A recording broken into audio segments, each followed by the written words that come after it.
Welcome to Coffee with the Sarlos. We are your hosts of the show, Karen and Kelly Sarlo. Whether you're struggling with grief or you just need answers, we connect you with spirit to find relief, clarity, and direction in life. We can help you move forward.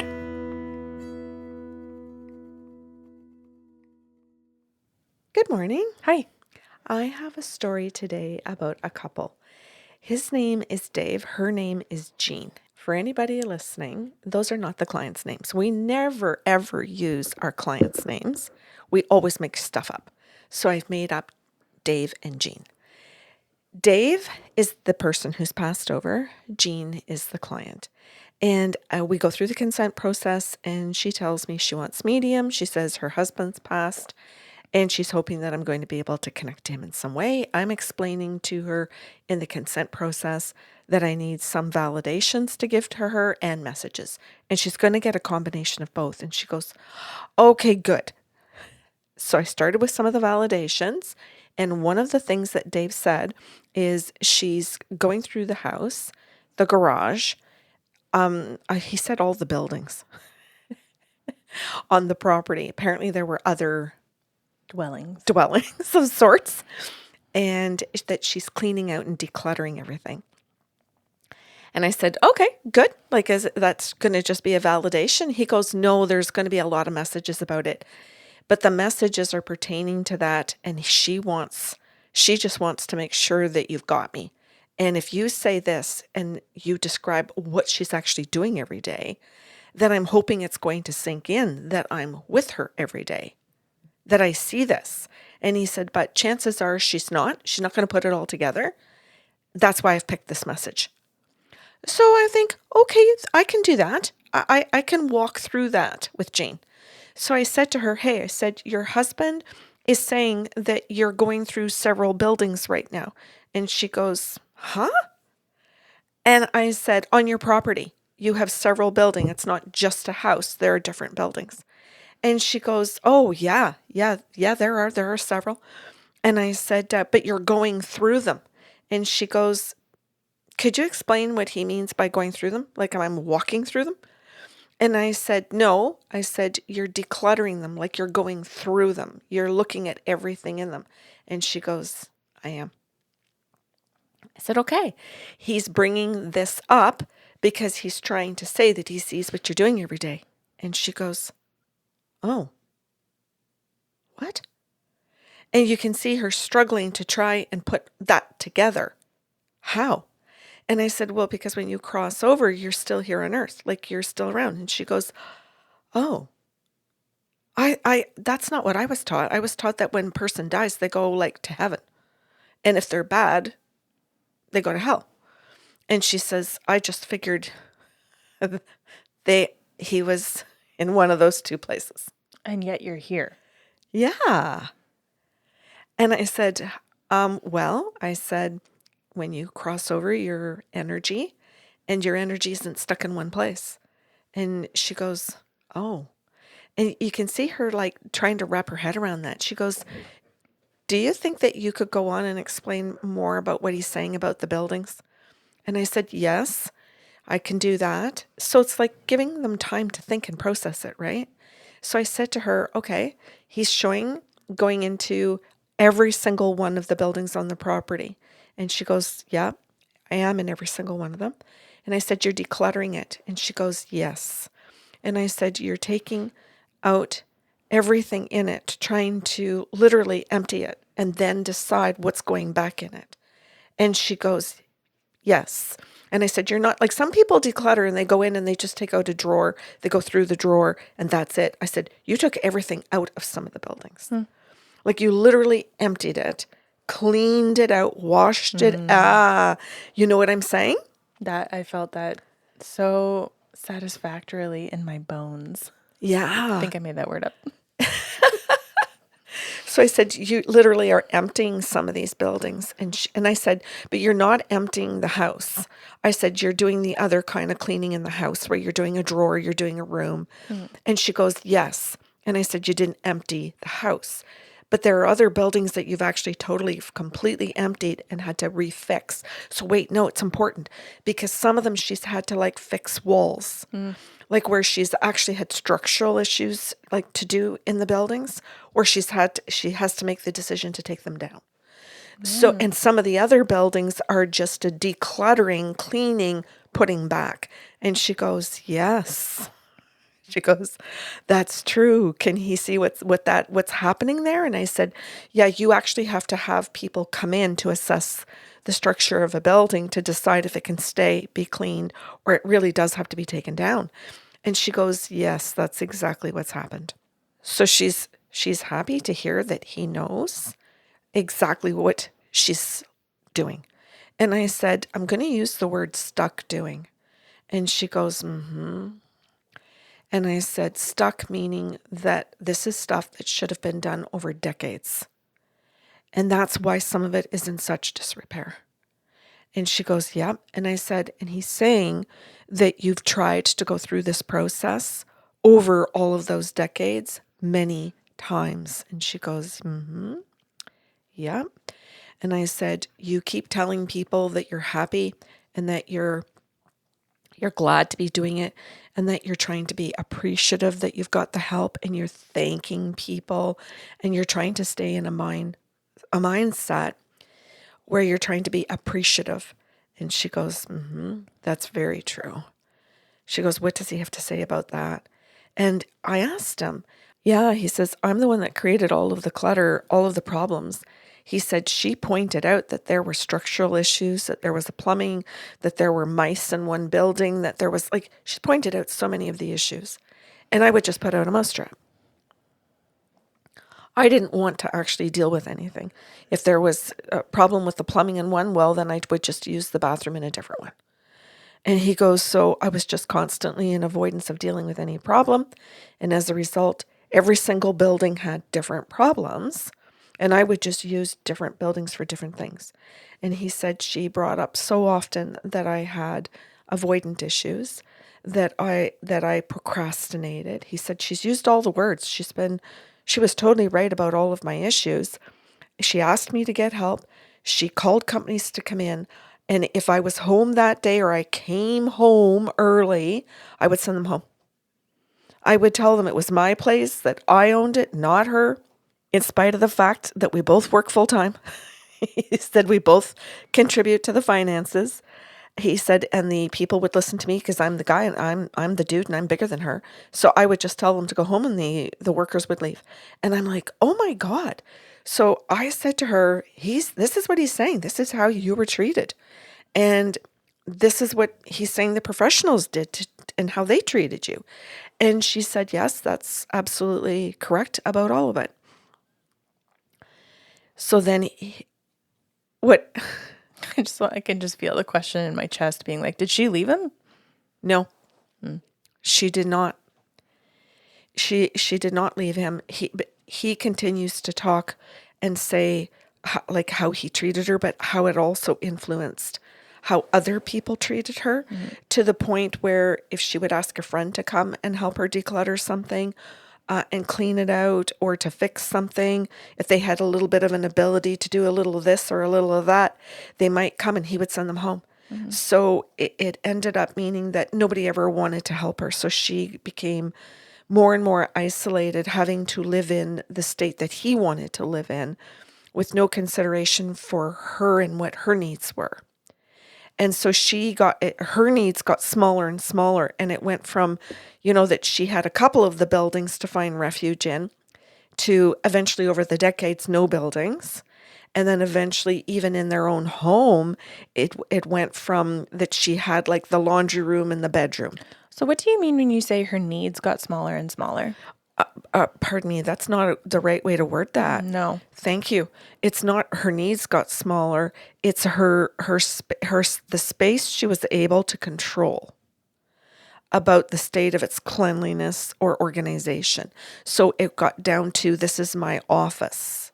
So she took a spare bedroom and said, this is my office. This is my space.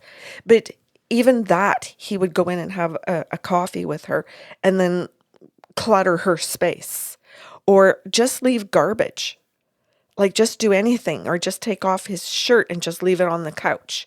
Like, and he did things purposely to say, this is my space and I'm always in yours. And there were always these arguments around her trying to create boundaries, and his desire to constantly cross them to prove that he could. So he says to her in this conversation, I did these things. And I did these things knowing what I was doing. I knew I was leaving these things here. And this is something that she says to me, okay. She says, this was my problem. I wanted to know, and I wanted to be right instead of taking care of myself. And he replies to her, well, I know that. He says, I saw that. He said, I saw that the most important thing was that you needed to know. So as long as I was constantly lying, you weren't sure of what you knew. So I just kept up the lying. You wanted a certain level of control of cleanliness. I knew that if I just kept crossing the boundaries, that you were never going to leave, and that I could always wear you down. And so if I wore you down in terms of your energy, you didn't have the energy to leave. You didn't have the energy to think for yourself. Yeah. So he literally sits there and says to her, I knew what I was doing. You wanted to know if I knew. I knew you wanted that information. So as long as I go on. Okay, then I'm just going to fucking rage for a second here, and I'm going to control it as best I can because there's a microphone. This whole idea of did they know? Could we just stop? Could we just stop?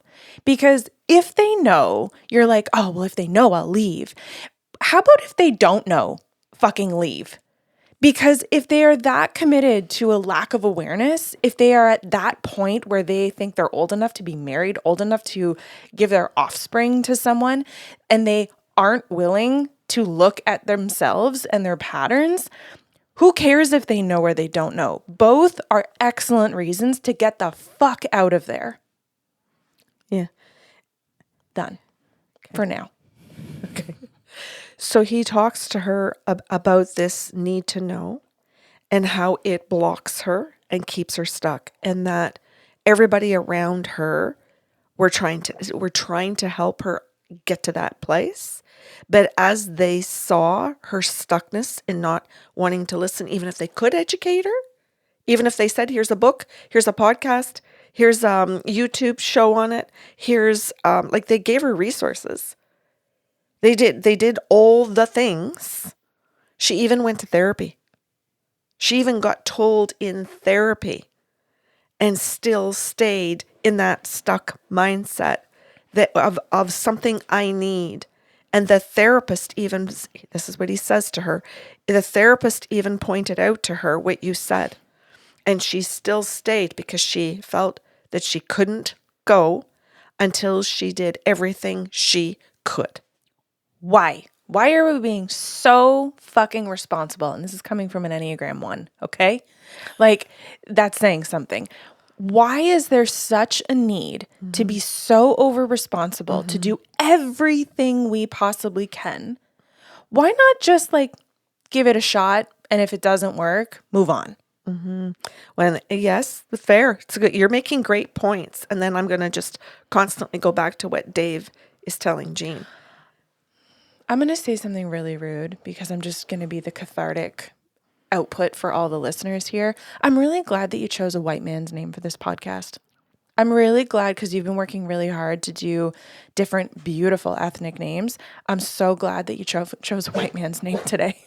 And the reason that I say that is because like this whole kind of like feeling of just wanting to rage against the machine of the patriarchy, there's just something really important about raging against white men in particular.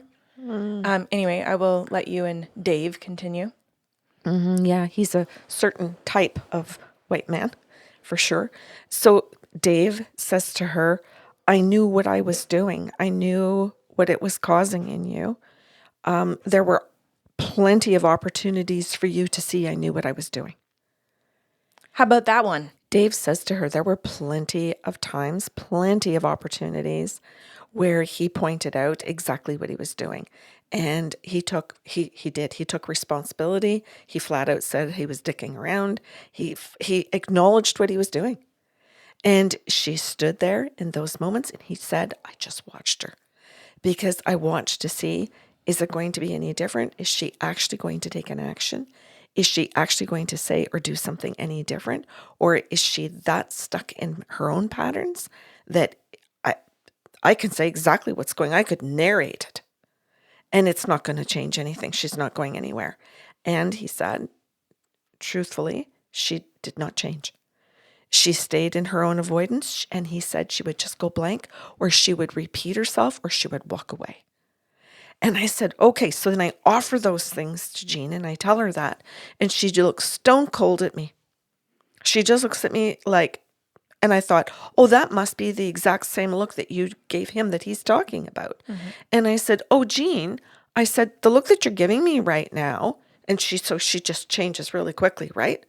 I said, that look that you were just giving me, I said, and by the way, go back and look at it because we're recording the session. And I said, so go back and take a look at that look because he's saying that is the look that you gave him, that he knew that once you hit that space, that you were staying in freeze. You were not going into a fight mode. You were not going into flight. You weren't doing anything. You were just going to stay right there. You weren't going anywhere. And she just kind of looks at me and she goes, what? And you can see her trying to like break the bubble. Mm-hmm. And my heart broke. Mm-hmm. My heart broke when I saw her looking at me going, huh? Like, and that look, Kelly, like, you know, the eyes like, huh? Like where she's trying to, and you can see the panic in her. I had so much empathy for her in that moment. And I said, Jean, I'm just going to sit with you. There's no judgment on my part. And she just went, and you can see like, again, like a different kind of distress on her face of, I'm going to melt down. Mm-hmm. And I don't know if I can. I don't know if I'm allowed to. I don't know what to do. And Kelly, you could just see the inner child in her where maybe this happened repeatedly as a child. So now I'm in this moment. What do I do? And I said, I think your inner child is coming out. Does that make sense to you? Does this go back to your childhood? And I said, can you sit with that for a minute and think of another instance where a person did this to you, where you're so frustrated? And she went, yes. And I said, an instance in your childhood where no matter what you do or what you say, the response from the other person is always going to be abuse towards you. And she goes, do you know something about my childhood? Could you go there? In a split second. And I went, yes. And then Dave goes, bingo. I'm done. He goes, I have to step away. He says, you need access to her records. I'm stepping away. He says, go ahead and do it. I'll come back whenever you ask for me. So then I go to the spirit guides and I'm like, okay, what are the records? Show them. And they said, okay, this goes back to both her mother and her father abusing her. Both parents. There's no safe parent. It goes back to the different types of abuse in the home. And I'm like, oh, okay. And then they go off and say, the spirit guides, that there's every kind of abuse. And I'm like, okay. And it's such that the parents are so controlling that if she tells the teacher tries to go into a system to help her, the system can't help her. Mm-hmm. So she learns as a child that I think the teacher's going to help me. Oopsies, the teacher can't help me. I think Children's Aid's going to help me. Nope, Children's Aid doesn't help me. Oh, the police are here. I think they're going to help me. Oh, nope, they can't help me. Mm-hmm. So what she learns is that in every single system, medical, every system, there is no help. That makes sense. And I would imagine if you're saying that there was every kind of abuse, that if her husband is not doing all of the kinds, he looks like a better deal than what she's experienced. Yeah. Yes. And it makes sense, Kelly, because then she's also willing to live with all of the clutter. Mm-hmm. because the clutter's in the mind, it's in her emotions, it's in Her body. reality, it's in the body, it's absolutely everywhere. And it makes complete sense that she just feels that there are no options and that there is no way to leave it. Because every system has made sure that there is no support for her. So when the friends really do try to give some level of support, she doesn't really believe it. She's waiting for the shoe to drop, so to speak. Well, Dave was the fucking shoe. Yeah. Go away. Get out. This is my house. I own this place. I earn the money. Yeah. To everybody. So now that he's died, she's starting to develop a sense of her own self. And she's got some friends that are coming around, and so he comes back in after I explain all of this stuff to her and say, this is how you grew up. This is why you're this way. And I have to go to that for just a second. And she just sits and looks at me and says, I'm really grateful that you know the answers and that you're telling me, as opposed to me having to sit here and try and get through therapy. Yeah. She says, because I've done therapy and I've tried over and over again because the therapists were no good. That was her response. That was her statement. They were no good. And I said to her, okay, what do you mean? She says, well, every time I had to start therapy over again, I had to go back and start retelling my story. And every time I started to retell the story, they would poke holes in it, trying to say, well, whatever the holes were. And one of them, therapist, she said, was trying to find the gratitude in everything. And when I said that about trying to find the gratitude, well, what were the lessons in having parents like this? What were the lessons in having a husband like this? What are the lessons? When I said that to her about what were the lessons, her face just changed in a whole bunch of ways so fast. It was like speed photography. Showing, when you speed up photography over a period of time and you get one clip and it changes. Oh, time lapse. Time lapse photography. Thank you.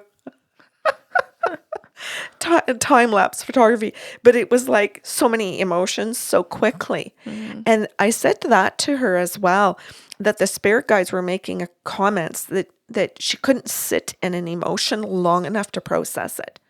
And that she wasn't permitted to, first of all.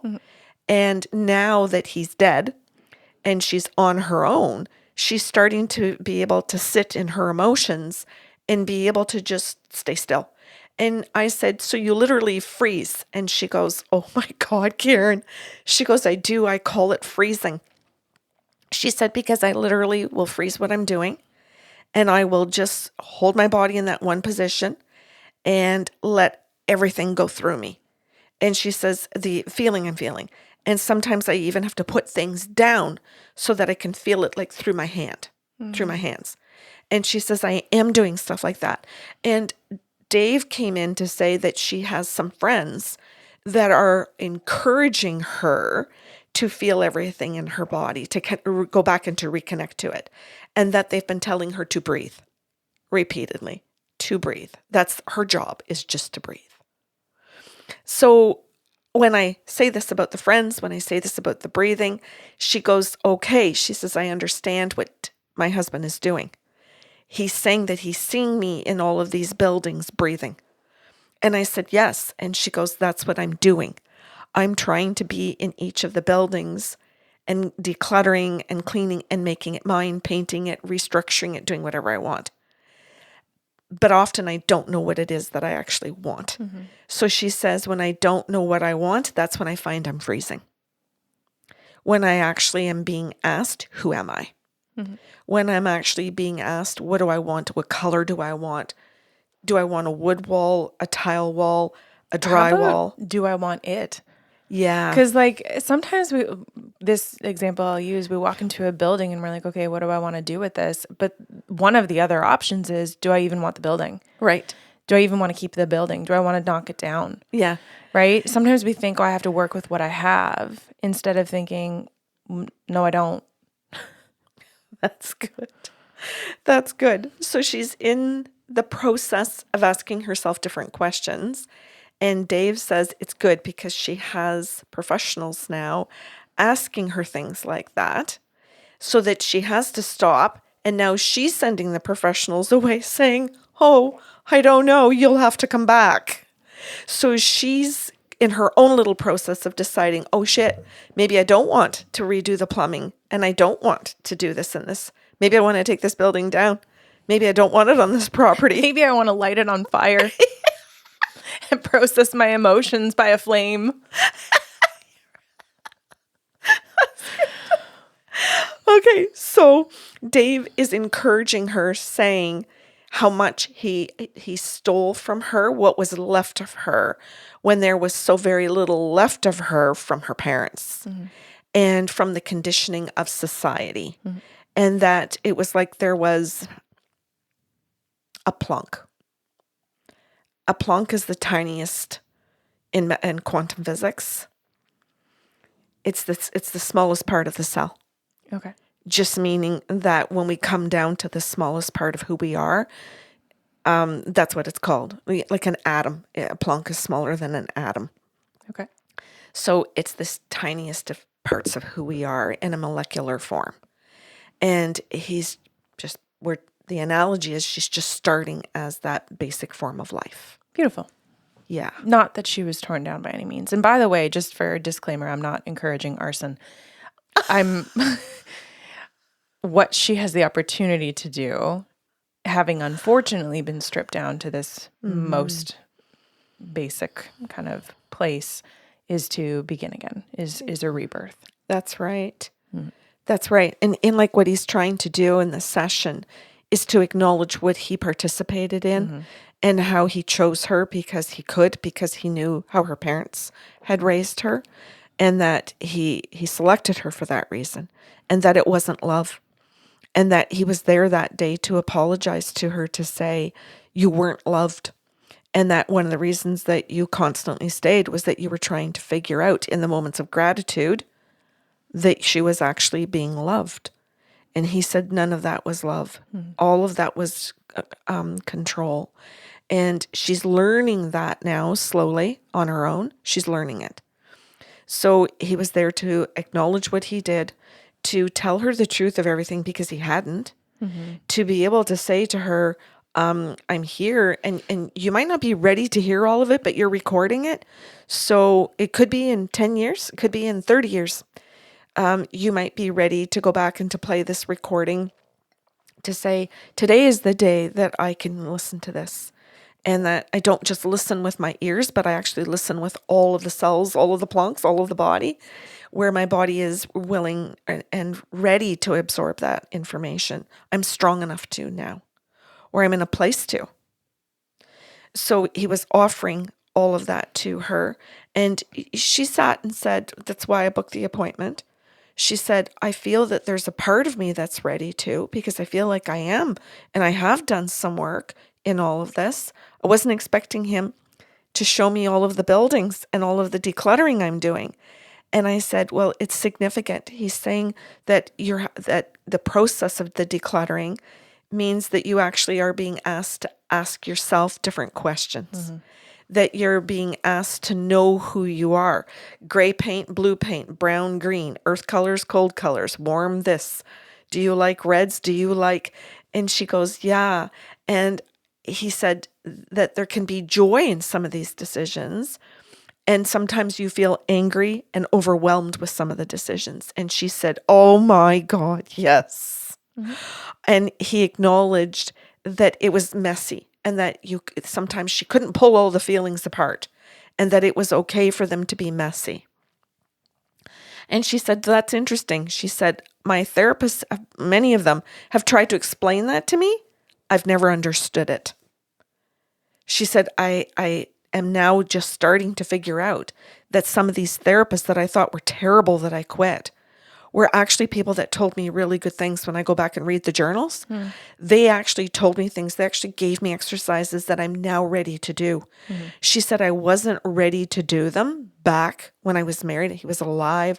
I was in it. She says, but I understand now why they gave them to me. They were starting points and I refused to start. And she said, I wasn't prepared because I didn't want to start, because I didn't want to think of where that would bring me. I was scared of the end result, that might mean that I might be on my own. Mm-hmm. So I wasn't willing to do any of those exercises because I wasn't willing to consider where it might take me. And she said, but his death took me there in a split second. Mm-hmm. Well, especially if she's experienced all of that abuse, right? You get any inkling of power, wisdom, knowledge, which we could just relabel power. It's a threat to anyone who's trying to keep you suppressed, right? So the idea of her starting to do the work while he was alive would have been threatening to her very being, would have dredged up probably a lot from her childhood that if she used her voice, thought her own thought, right, existed as an individual, that posed a threat to her then being abused. Mm-hmm. Because if you show individuality, separateness from the parents at that point, they're going to have to exert more power over you.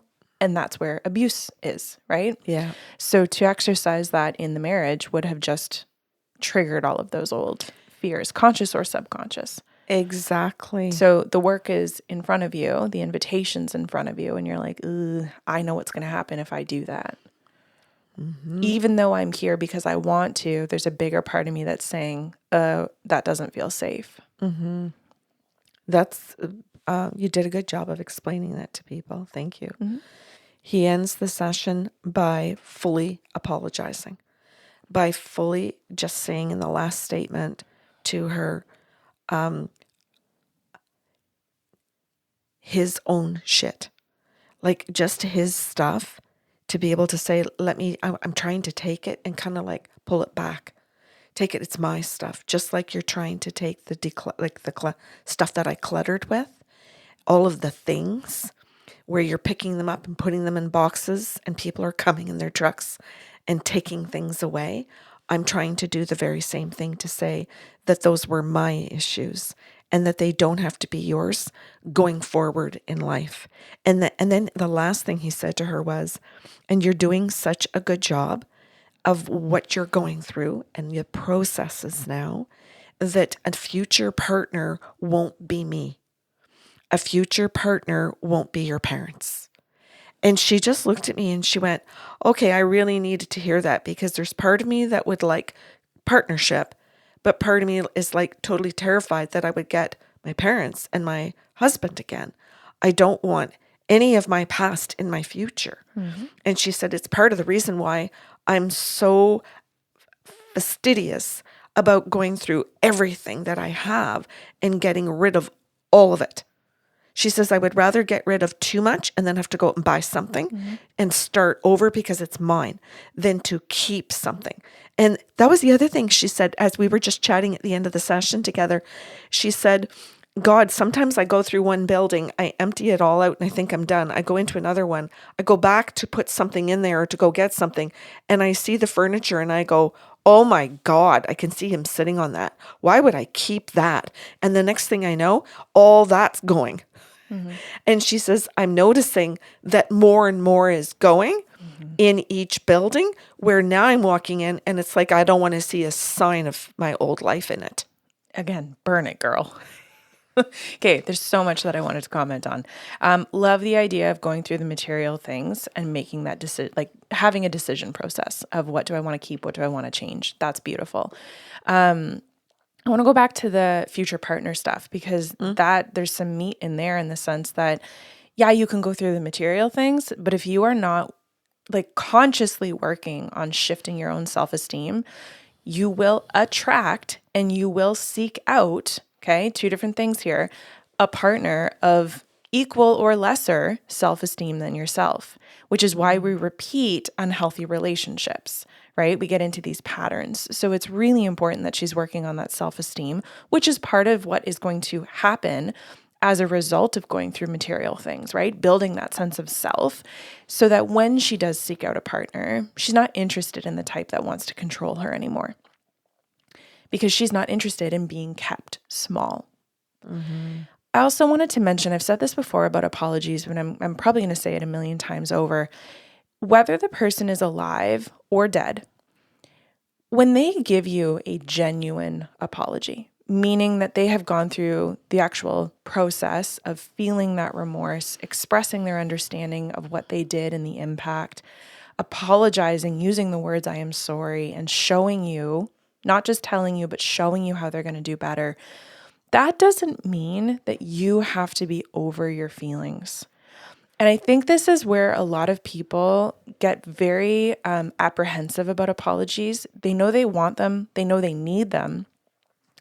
But when the apology comes, it's like, oh, well, okay, in this case, Dave is saying sorry. Does that mean that this woman is now no longer allowed to feel her feelings because Dave has learned and Dave has grown and he doesn't feel these things toward her anymore? No, it does not. You can take these apologies, you can hear them, you can receive them, and you can now have permission to go through all of the feelings. You don't have to be over it. Your body doesn't have to be over it. You can get into your full rage of all the feelings you've been suppressing, all of the grief that you've been experiencing. You don't have to be over it just because someone else has learned and done the apologizing. As you were saying that, Kelly, what came to mind was two little kids where, say your brother hurts you, you're little, you're 2 and 3 years old, and your parents say, okay, now you go say you're sorry. Now you hug him. And where parents teach that you have to process your feelings right away. You have to get over it. That is the opposite of what I'm talking about. I know, though. that's what I'm saying. No, I'm saying that it's not a forced apology. You're talking about a different situation of a forced apology. Right. I'm talking when you receive a genuine apology. Siblings know that that's bullshit. And they look at you like, fuck you. Mom facilitated this, right? Like, I'm talking about a genuine apology. And I'll use my relationship case in point.